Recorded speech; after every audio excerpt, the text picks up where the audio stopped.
भुगत रहे, एसटी बच्चे भुगत रहे, एससी बच्चे भुगत रहे, ओबीसी के बच्चे भुगत रहे। वो गरीब बेचारा ट्यूशन फीस दे नहीं पा रहे, इस कारण से किसी की पढ़ाई छूट रहा है, कोई ट्यूशन फीस देने के लिए कोई मजदूरी कर रहा है। क्या आप जरा सोचिए। और आप करेंगे नहीं, आप सब घोर मट्ठा करेंगे और सब दोष आप किसको देते हैं? केंद्र के ऊपर मार देते हैं।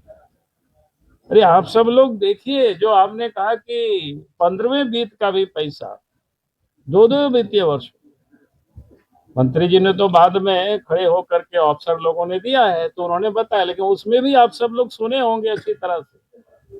उसको जितना कंपाइल किया है तो अक्टूबर में किया है या नवंबर में किया है संभवतः, या लास्ट में नवंबर में भी चिट्ठियां कहता है, ये हमको समझ में नहीं आता है। भाई पैसा है, आपने खर्च नहीं किया है, चाहे इंटरेस्ट का हो तो पैसा तो उसी मद का, तो फिर आपको वो सब तो कंपाइल करना पड़ेगा ना ठीक से। अब बोले कि मिलने के लिए समय नहीं मिला, तो ऐसा हम नहीं मानते हैं, लेकिन जो ये लोग लतीफ राजनीति सिर्फ करते हैं बाहर में। भाई मंत्री लोगों को काम करने के लिए यहाँ सरकार ने, जनता ने उनको सरकार बनाया है, लोग मंत्री बने हैं, मुख्यमंत्री बनते हैं बने हैं, तो राजनीति करे, हमारा उससे कोई अंतर नहीं पड़ता है, वो लोग राजनीति करें, लेकिन कम से कम ये बच्चों की भविष्य हुई लेंगे। एक ने आरोप लगा रहे थे 5 लाख रुपया लेन देन की, तो हमने वही विधानसभा अध्यक्ष से कहा कि आप इसको जांच करा लीजिए, हो सके कोई एआई से कराया हो, हम तो सत्यता की हम जांच नहीं कर सकते। इसलिए हमने अध्यक्ष जी से कहा कि क्योंकि अगर विषय मंत्री का है, अगर मंत्री का विषय नहीं होता तो बाहर में कौन लड़ता है झगड़ता है, तो इस सदन में इस विषय को कुछ हम लाते हुए, अगर मंत्री के ऊपर, उनके विभाग के ऊपर कोई आरोप है तो मामला गंभीर है, क्योंकि वो ये नहीं कह सकता है कि भाई सदन से बाहर में हुआ या भीतर में हुआ, तो बाकी तो काम सब बाहर में होता है, सदन में तो सिर्फ चर्चाएं होती है।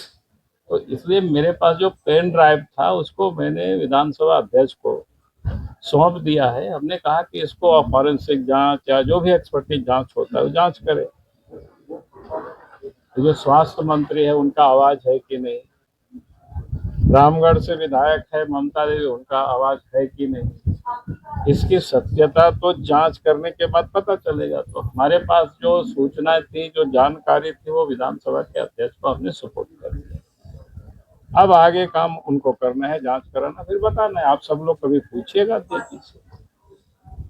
सर एक और जो सवाल आया सर कि वित्त मंत्री ने कहा कि आप दिल्ली जाते हैं, प्रधानमंत्री से क्यों नहीं कहते कि पैसा दे झारखंड को? बड़ा दिल दिखाया, बड़ा दिल आप भी दिखा दीजिए। देखिए बड़ा दिल की बात नहीं कर रहे हैं कि मैंने सदन के अंदर भी कहा, खास करके आप सबको ध्यान में होगा, सत्र जिस दिन प्रारंभ हुआ था उस दिन भी बच्चों की छात्रवृत्ति को लेकर के हम सब लोगों ने बाहर में भी धरना किया था, अंदर में भी दिन भर हम लोगों ने सदन को उस दिन नहीं चलने दिया। हम लोग चाहते थे कि भी सरकार संज्ञान ले और उन बच्चों को पैसा मिले। उस दिन आप देखे होंगे, आप सब ने, मंत्री खड़े होकर के क्या बोलते हैं, केंद्र सरकार पैसा नहीं देती। उसके बाद फिर हमने तहकीकात की केंद्र से भी, कल्याण विभाग से, तो उस विभाग से ये पता चला कि राज्य सरकार ने सब घोर मट्ठा किए हुए। घोर मट्ठा मतलब आप लोग समझ रहे होंगे कि नहीं पता नहीं, हौच पौच, सब हौच पौच किए होंगे। क्योंकि भारत सरकार देश के किसी भी राज्य को, जो वो तो समान उनके लिए कानून बना हुआ है, सबके लिए बराबर नियमावली बना हुआ है, तो जो ग्रांट देते हैं, जो सहयोग देते हैं राज्यों को, तो अलग अलग प्रकार की सहयोग होता है। किसी योजना में 75% ग्रांट सेंट्रल देती है, 25% स्टेट लगाती है, किसी में 60% केंद्र देती है, 40% स्टेट लगाती है, और किसी में 100% ही देती है। तो इस प्रकार की योजना होता है। तो एसटी का अलग है, एसी का अलग है, ओबीसी का अलग है। इन्होंने क्या किया, उसको सब गड़बड़ करके घोर मट्ठा जिसको बोलते हैं ना करके 2022 में, और भारत सरकार को अपना डिमांड हुई। तो भारत सरकार कहते हुए ऐसे हम आपको नहीं दे सकते हैं, संपूर्ण देश में हम जिस प्रकार से लोगों को देते हैं, आपको उसी रूप में आना पड़ेगा। और आज मैंने सत्र शुरू होते ही मैंने सदन में खड़े होकर के कहा था कि भाई मंत्री जी अपने दल बल विधायक पदाधिकारियों को लेकर के जाए, मंत्री से मिले और जो ठीक करना उसको करे। अगर ये नहीं ठीक करेंगे तो ये लोग अपने घोर मट्ठा करेंगे, उसका लड़का लोग यहाँ इसके साथ तो खिलवाड़ नहीं करे। 15वें बीत का पैसा नहीं मिल रहा है, मुखिया लोग बेचारा परेशान है, पैसे नहीं आ रहा है और बड़ी अमाउंट है, 2-2 साल का पैसा पड़ा हुआ है और सरकार कितनी गंभीर है। आप देखें, मंत्री ने खुद ही कहा कि अभी अक्टूबर में हम लोगों ने उन्होंने जो जो मांगा था कि उसको हम लोगों ने कर दिया। अभी अक्टूबर नवंबर हुआ, उसमें भी क्या गड़बड़ी वो भी बताया तो इसलिए मैंने कहा। और उसके बाद एक विषय और मैंने लिया था, आप सबके संज्ञान में आए कि नहीं पता नहीं, हमने अध्यक्ष जी को पत्रक सौंप, धान की खरीद की अभी इन्होंने घोषणा की, कब खरीदारी करेंगे वो अलग बात है, लेकिन उसमें किस प्रकार से घोटाला हुआ है गुमला जिला में। गुमला जिला के एक, अभी नाम याद नहीं है क्योंकि कागज मैंने डाल दिया, दे दिया अध्यक्ष जी को, एक ऑपरेटर है कोई सम वर्मा करके, और उस ऑपरेटर ने लैंप्स के सचिवों के साथ मिल करके वो भी वही गड़बड़ झाला कर रहे हैं या लूट रहे हैं किसानों के पैसा को। क्योंकि आपकी अगर 1 एकड़ जमीन है तो 10 एकड़ कर देते हैं। आप कहेंगे क्यों कर देते हैं? क्योंकि 1 एकड़ में 16 कुंटल तक ही धान सरकार की खरीदारी का ये जो नियम है, अब एक में सुन्ना लगा देते हैं, 10 एकड़ हो जाता है, 160 एकड़ धान वो बेच सकते हैं। तो क्या करते हैं ये बिचौलिया लोग,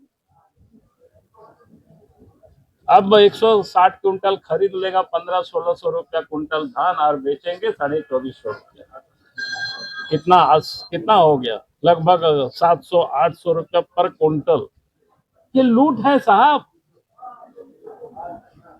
उनके डीसी के आदेश पर 2 पदाधिकारी ने गुमला जिला का 2 ही लैंप्स का जांच किया है और उसमें साफ लिखा है इनके ऊपर कार्रवाई होनी चाहिए। जो ऑपरेटर है, क्या बोलते हैं इसको, जिला में जो ऑपरेटर है कोऑपरेटिव का, लेकिन कोई कार्रवाई नहीं किया है। लिखा हुआ है उसमें से। जो वहां के डीओसओ है उसमें भी वो कौन कौन लोग शामिल है कि इस प्रकार से, और कहा कि और भी जांच करने की। अगर पूरा जिला, क्योंकि जिला के कंप्यूटर ऑपरेटर अगर गड़बड़ कर रहा है तो 2 लैंप्स का ही नहीं क्या होगा, क्योंकि 2 लैंप्स का शिकायत गया था तब पकड़ाया। पूरे जिला का जांच होगी, पूरा प्रदेश का जांच होगा तो पता चलेगा बहुत बड़ा घोटाला है। और इसीलिए सरकार समय से विलंब से ये नीति लागू कर रही है ताकि किसान काटे तो बिचौलिया धान खरीद ले और बिचौलिया फिर बेचेंगे, यही सारे लोग मिल करके गड़बड़ कर रहे हैं ताकि पैसा बिचौलिया लोग कमाते हैं, उसमें लोगों का हिस्सा होता है। यही तो खेल है। समाजवाद लाला सर, पहाड़ को लेकर के जो सुप्रीम कोर्ट का फैसला आया है, ये तो स्वागत करनी चाहिए भैया, ये तो बिल्कुल समझ से परे है जी। कोई भी अगर कोई सीबीआई जांच कर रही है, कहीं गड़बड़ हुआ है, अब राज्य सरकार चली जाती है कहाँ, सुप्रीम कोर्ट, बड़े बड़े वकील को खड़ा करते हैं कि भाई जांच नहीं होना चाहिए। क्या मतलब है साहब, आप गड़बड़ नहीं किए हैं तो आप कहो ना कि सीबीआई आए, ईडी आए, हम कागज पत्तर सब देने को तैयार है। भाई ये आप दिखा दीजिए ना। आप तो जांच से ही आप चाहते हैं कि जांच नहीं, तो ऐसा नहीं चलती है भाई। सरकार आप चला रहे हैं, कोई एजेंसी आता है तो डर किस बात की है।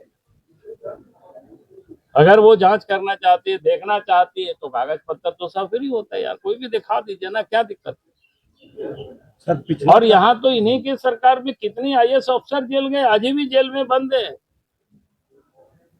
जिस दारू घोटाला को लेकर के मैंने, जब शुरुआत हुआ था घोटाला, टेंडर भी नहीं, टेंडरें हुआ था, किसको दे रहे हैं, कैसे गड़बड़ हो रहा है, हमने चिट्ठी लिखा था मुख्यमंत्री को। जवाब क्या है मुख्यमंत्री के पास, क्या कार्रवाई किया? हमने तो उसी दिन कहा था कि अफसर ये लोग गड़बड़ कर रहा है, इन लोग कंपनियों को काम देने के लिए सारे गड़बड़ी हो रही है, वही हुआ, कार्रवाई नहीं किया। अब जब सब लूटा गया, अब उसके बाद हमको लगता है हिस्सा ठीक से नहीं हुआ या और क्या मामला है, तो विनय चौबे जेल में गया हुआ है। अगर वो 2 साल पहले कार्रवाई किए होते तो इतना झारखंड के पैसे को नहीं लूटता। लेकिन ये लूटने के लिए तो पूरे इन्होंने छूट दे रखी थी, क्योंकि उनके साथ कितना मित्रता था आप सब लोग हमसे अधिक आप लोग जानते हैं, हम तो आप ही लोगों से सुनते हैं।